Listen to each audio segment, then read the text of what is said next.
इस वीडियो को स्टार्ट करने से पहले मैं एक छोटा सा वार्निंग दे रहा हूं कि अगर तुमने इस वीडियो को गलती से भी लास्ट तक देख लिया तो तुम्हारे अंदर पढ़ने की भूख आ जाएगी, तुम्हारे अंदर पढ़ने की आदत लग जाएगी। तुम अपने आप को बिना पढ़े हुए रोक नहीं सकते हो, और जब तक तुम 16 घंटा 15 घंटा 14 घंटा नहीं पढ़ोगे तुम्हें सेटिस्फैक्शन वाला फीलिंग नहीं आएगा। अगर इसके बाद भी तुम सोच रहे हो कि इस वीडियो को मुझे देखना है तो कांग्रेचुलेशन, आप एक सीरियस बच्चा हो, अपने लाइफ के लिए तुम सीरियस हो। तो इस वीडियो को आप ध्यान से सुनना। इस वीडियो में मैं तुम्हें यह बताने वाला हूं कि आखिर किस प्रकार से हम 14 आवर्स 15 आवर्स हर रोज का पढ़ाई करेंगे, क्योंकि ये एक मिनिमम रिक्वायरमेंट है। अगर आप किसी भी कॉम्पिटिटिव एग्जाम का तैयारी कर रहे हो तुम्हें ये करना ही पड़ेगा। और अभी इस पॉइंट ऑफ टाइम पे बहुत सारा कॉम्पिटिटिव एग्जामिनेशन होने वाला है, जैसे नीट होने वाला है, जेई होने वाला, यूपीएससी होने वाला, बहुत सारे अलग अलग एग्जामिनेशन है जिसका अगर तुम तैयारी कर रहे हो तो भैया ये मिनिमम रिक्वायरमेंट है कि भैया लास्ट के मोमेंट में एटलीस्ट सीरियस होकर तुम्हें इतना पढ़ाई करना ही पड़ेगा। हाँ, अगर तुम्हारे मन में है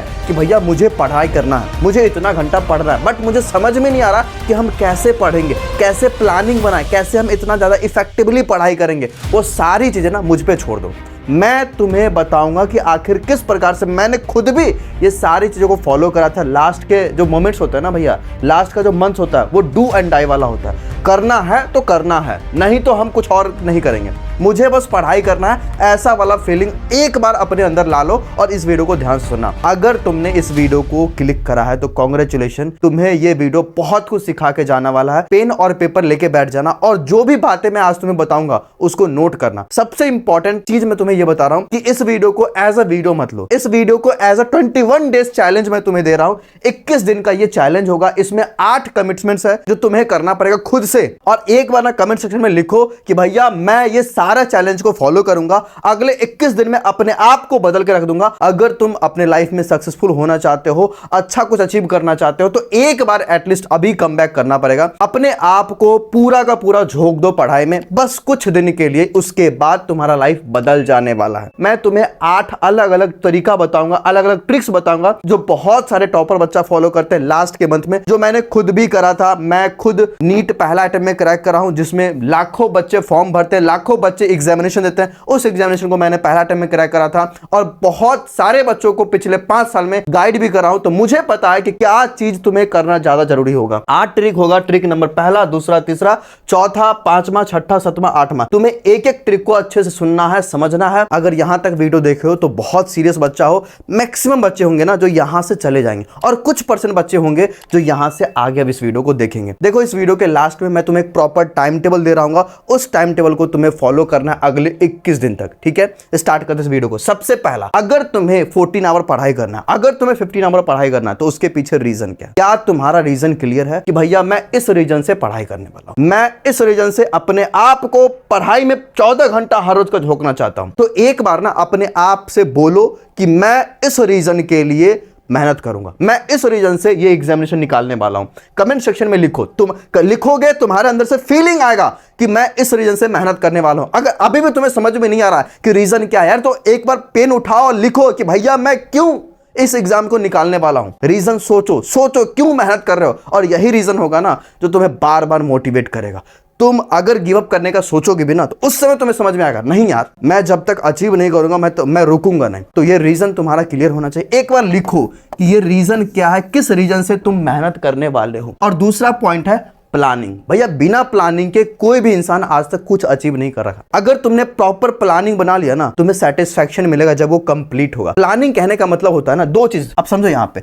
एक तो आप अपना क्लियर गोल सेट करो कि मुझे ये 14 चैप्टर, मुझे ये 15 चैप्टर कंप्लीट करना है। डेडलाइन सेट करो कि इतने दिन के अंदर में, तब मोटिवेशन आएगा अंदर से, मुझे 15 चैप्टर कंप्लीट करना है इतने दिन के अंदर में। डेडलाइन सेट कर दिया ना तो अब अपने आप तुम्हारे अंदर मोटिवेशन आएगा यार कि मेरे पास बहुत कम समय है और पढ़ना पड़ेगा, और समय इंक्रीज करना पड़ेगा, 15 आवर्स और पढ़ना पड़ेगा। तो अगर तुमने प्लानिंग बना लिया, डेडलाइन सेट कर दिया, तो ऑटोमेटिकली तुम्हारे अंदर मोटिवेशन आएगा पढ़ाई करने का। ठीक है, समझ में आ रहा ना? रीजन क्लियर है, फिर अब प्लानिंग कर लिया, डेडलाइन सेट कर दिया। अब समझो, अब ये गोल को छोटे छोटे टारगेट्स में कन्वर्ट करो, छोटे छोटे टारगेट्स में। जैसे कि मान लो तुमने सोचा कि मुझे 15 चैप्टर बायोलॉजी के पढ़ने हैं अगले 7 दिन के अंदर। अब क्या करो कि इस 7 दिन के अंदर को ना डिवाइड कर दो, भैया इसको डिवाइड करो, इस दिन में हम ये करेंगे, इस दिन में हम ये करेंगे, 2-2 चैप्टर 3-3 चैप्टर ऐसे डिवाइड कर दो। अगर तुम डिवाइड कर दिए ना, जैसे जैसे वो कंप्लीट होगा ना, तुम्हें फील आएगा हाँ हो रहा है, कुछ हो रहा है, तो मोटिवेशन आएगा और मोटिवेशन आएगा और पढ़ाई करने का मोटिवेशन आएगा। समझ में आ रहा ना? तो एक पहले तो क्लियर गोल सेट करो भैया कि मुझे करना क्या है, फिर डेडलाइन सेट करो, फिर उसको स्मॉल टारगेट्स में डिवाइड करो,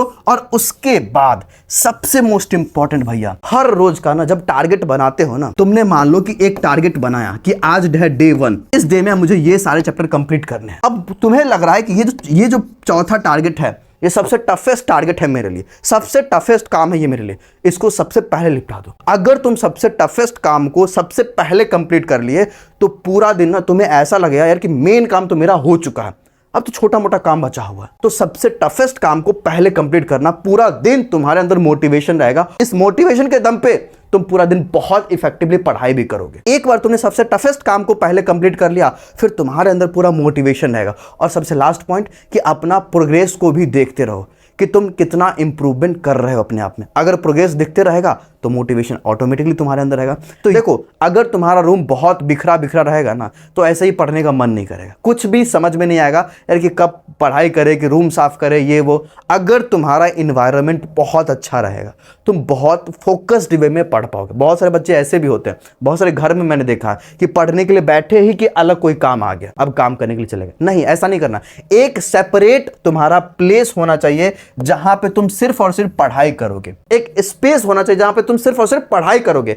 तो एक अपना रूम बना लो कि मुझे इस रूम में पढ़ाई करना है, सारा काम हम निपटा के उस रूम में आओ, गेट बंद करो और पढ़ाई शुरू कर दो। और जब तक तुम्हारा सिलेबस कंप्लीट ना हो, जब तक वो चैप्टर कंप्लीट ना हो, तुम उस रूम से बाहर नहीं निकलो। अब उसके बाद भैया क्लीन होना बहुत जरूरी है। मैं तुम्हें जस्ट एक एग्जांपल से बता रहा हूं कि अगर तुम्हारा ये स्टडी टेबल क्लीन नहीं रहेगा, कहीं पे कुछ रखा हुआ, कहीं पे कुछ रखा हुआ, कहीं पे ये कचरा फैला हुआ, तुम्हें पढ़ने का मन नहीं करेगा, तुम्हारा ध्यान वहीं पे जाएगा, है ना। लेकिन अगर वहीं पे तुम्हारा स्टडी टेबल बहुत क्लीन रहता है ना, तो यहाँ पे पढ़ने का अच्छा मन करता है। बस लिमिटेड बुक लेके बैठो और उस पर पढ़ाई करो, एक्स्ट्रा बुक भी मत रखो, लिमिटेड बुक लेके बैठो और सिर्फ पढ़ाई करो। और नेक्स्ट पॉइंट है मिनिमाइज योर डिस्ट्रैक्शन। पढ़ाई करते वक्त अपना फोन को ना दूसरे रूम में रख के आ जाओ, अपना फोन को किसी ऐसे एरिया पर रख दो कि तुम्हारे रीच से बाहर हो जाए, ठीक है। डिस्ट्रैक्शन को कम किया जाता है, डिस्ट्रैक्शन को खत्म नहीं, डिस्ट्रैक्शन को कम किया जाता है। तुम यहाँ पे अपने आप पे कंट्रोल रखोगे। रूम को बंद कर दिया, डिस्ट्रैक्शन खत्म, फोन को साइड रख दिया, डिस्ट्रैक्शन खत्म, लैपटॉप को साइड रख दिया, डिस्ट्रैक्शन खत्म।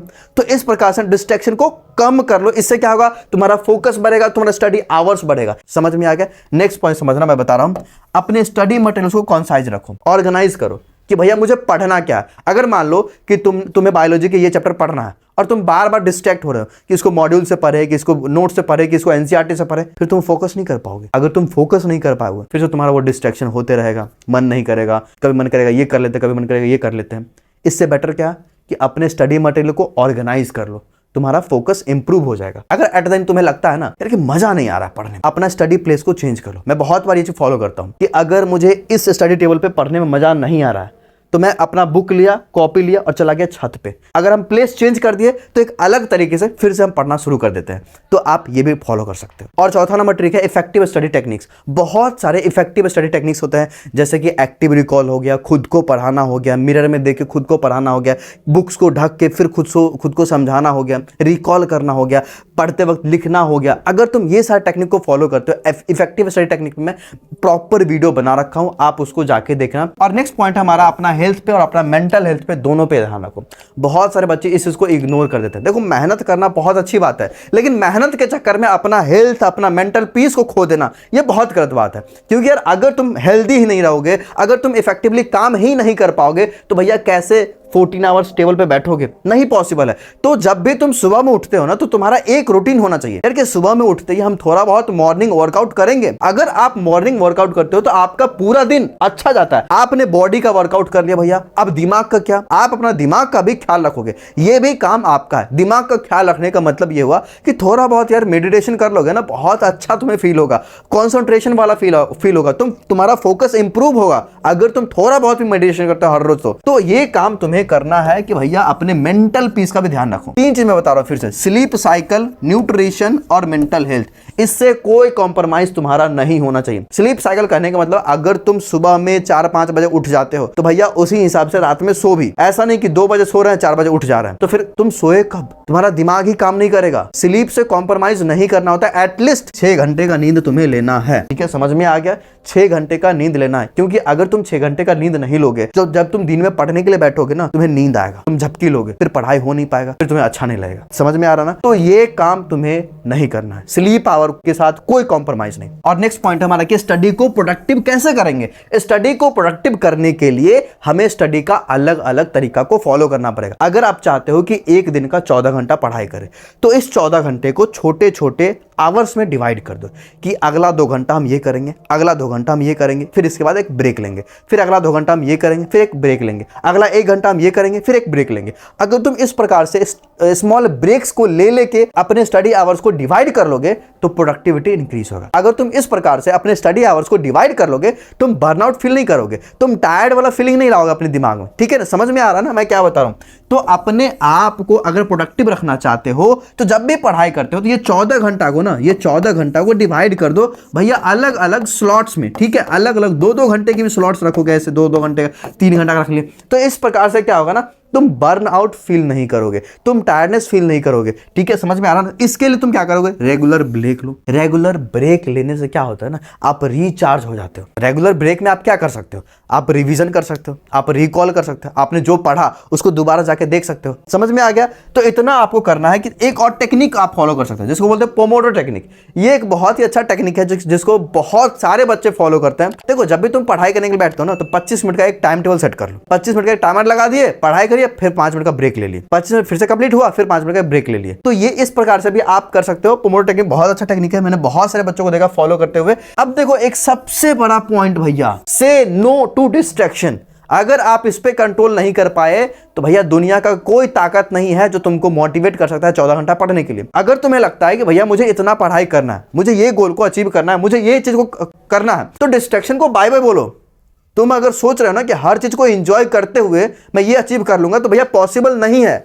ये खेल नहीं है छोटा सा, है ना, कि चलो हाँ दौड़ लिए हो गया मेरा काम। अगर तुम कुछ भी अचीव करना चाहते हो बहुत बड़ा, बहुत लाखों बच्चे हैं ना कंपटीशन में है तुम्हारे साथ। ऐसा नहीं कि तुम्हारे 4 दोस्त हैं इस एग्जाम में, नहीं भैया, लाखों बच्चे हैं तुम्हारे साथ कंपटीशन में। जब तक तुम इस पे कंट्रोल नहीं करोगे तुम कुछ भी अचीव नहीं कर सकते हो। डिस्ट्रैक्शन एक ऐसा चीज है ना जो तुम्हारा प्रोडक्टिविटी को बहुत खराब कर सकता है। तो फोन से डिस्ट्रैक्शन हो, रिलेशनशिप से डिस्ट्रैक्शन हो, प्यार व्यार से डिस्ट्रैक्शन हो, भैया हर चीज को तुम्हें खत्म करना पड़ेगा। मैं ऑनेस्टली बताऊंगा, मैं ऑनेस्टली बता रहा हूं, जब तक नहीं करोगे नहीं कुछ अचीव कर पाओगे। मैंने लाखों बच्चों को देखा है ना, जो डिस्ट्रैक्टेड रहते हैं ना उनका कुछ नहीं होता, कुछ नहीं होता। मैं जब अभी कोटा में गया था ना रिसेंटली, वहां पे देखा हूं मैंने बच्चों को डिस्ट्रैक्ट होते हुए। कुछ नहीं कर रहे हैं, बस अपने पेरेंट्स का पैसा बर्बाद कर रहे हैं। और अगर तुम गलती से भी ये कर रहे हो तो बहुत बुरा कर रहे हो, बहुत बुरा कर रहे हो। डिस्ट्रैक्शन जो प्यार वाला होता है, रिलेशनशिप वाला होता है, एक समय के बाद अच्छा लगेगा, अभी नहीं। अभी पढ़ाई कर लो, लाइफ में बहुत अच्छा करोगे, नहीं पढ़ोगे बहुत रिग्रेट होगा। यार क्या है डिस्ट्रैक्शन? अपने माइंड पे कंट्रोल रखो ना यार, अपने माइंड पे कंट्रोल रखो। मैं डिस्ट्रैक्ट नहीं होऊंगा, मेरा मिशन है कि ये अचीव करना है, तो मैं ये करके रहूंगा। क्या ये छोटा मोटा चीज मुझे डिस्ट्रैक्ट करता? नहीं करेगा। मैंने बहुत सारे बच्चों को देखा यार, इवन 2 मिनट 1 मिनट का शॉर्ट्स वीडियोस को भी वो सही से देख नहीं पाते हैं। उसका अटेंशन स्पान बहुत कम हो चुका है। अगर आपके साथ भी ये हो रहा है कि भैया आप सही से किसी वीडियो को कंसंट्रेट करके नहीं देख पा रहे, तो भैया आप कैसे लेक्चर देखोगे? आपका अटेंशन स्पान बहुत डैमेज हो चुका है। अपने आप पे कंट्रोल करो, अपने आप पे कंट्रोल करो। फोन से थोड़ा बहुत दूरी बनाओ। ऐसे लोगों को फॉलो करो जो आपको एक अच्छा चीज सिखाता है। ऐसे लोग आप फॉलो करो जो आपको कुछ सिखा रहा है। एंजॉयमेंट के लिए बहुत कुछ है दुनिया में, लेकिन हर चीज आपके लिए नहीं है। समझ में आ गया ना? तो इसलिए आप डिस्ट्रैक्शन से दूर रहो। और दूर रहने के लिए क्या कर सकते हो यार, अपना एक प्रायोरिटी सेट करो। मेरे लाइफ में ये गोल है, मुझे ये अचीव करना है, तो मैं ये करूंगा ना, मैं ये करूंगा ना, मुझे इससे कोई मतलब नहीं है।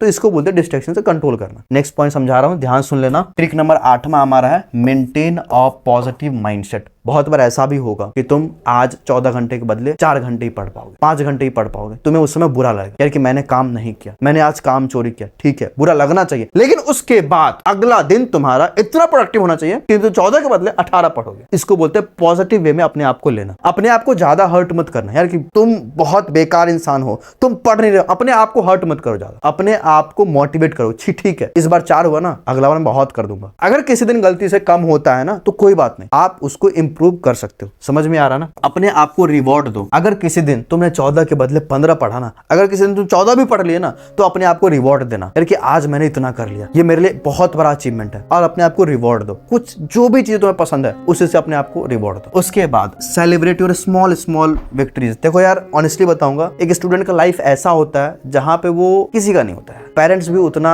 केयर नहीं करते हैं। ठीक है, पढ़ाई करो, पढ़ाई इंपॉर्टेंट है, पढ़ाई पढ़ाई पढ़ाई पढ़ाई पढ़ाई। तुम्हें खुद को अपने आप को समझाना यार कि जो करना है मुझे करना है। अगर कुछ अचीवमेंट भी छोटा सा हो रहा है यार कि फिजिक्स का ये बहुत टफ क्वेश्चन था, मैंने इसको सॉल्व कर दिया, अपने आप को सेलिब्रेट करें। चलो मैंने कर दिखाया, आज मॉक टेस्ट में अच्छा नंबर लाया, सेलिब्रेट करो उसको। तुम्हें खुद को सेलिब्रेट करना, और कोई तुम्हारे साथ नहीं है। तुम्हारे साथ लोग होंगे सक्सेस पे तुम्हारे साथ भीड़ होगा, भीड़ पूरा। स्ट्रगल अकेले करना पड़ता है, सक्सेस में भीड़ लगते हैं। तो आज खुद को सेलिब्रेट करो, खुद के छोटे छोटे अचीवमेंट को सेलिब्रेट करो। लोग तुम्हारे साथ नहीं होंगे, तुम खुद हो जो कर रहे हो। ठीक है, हमेशा मोटिवेटेड रहो, हमेशा मोटिवेटेड रहो। जाने तो दुनिया में जो हो रहा है, कुछ भी हो रहा है, हमें कोई मतलब नहीं उससे।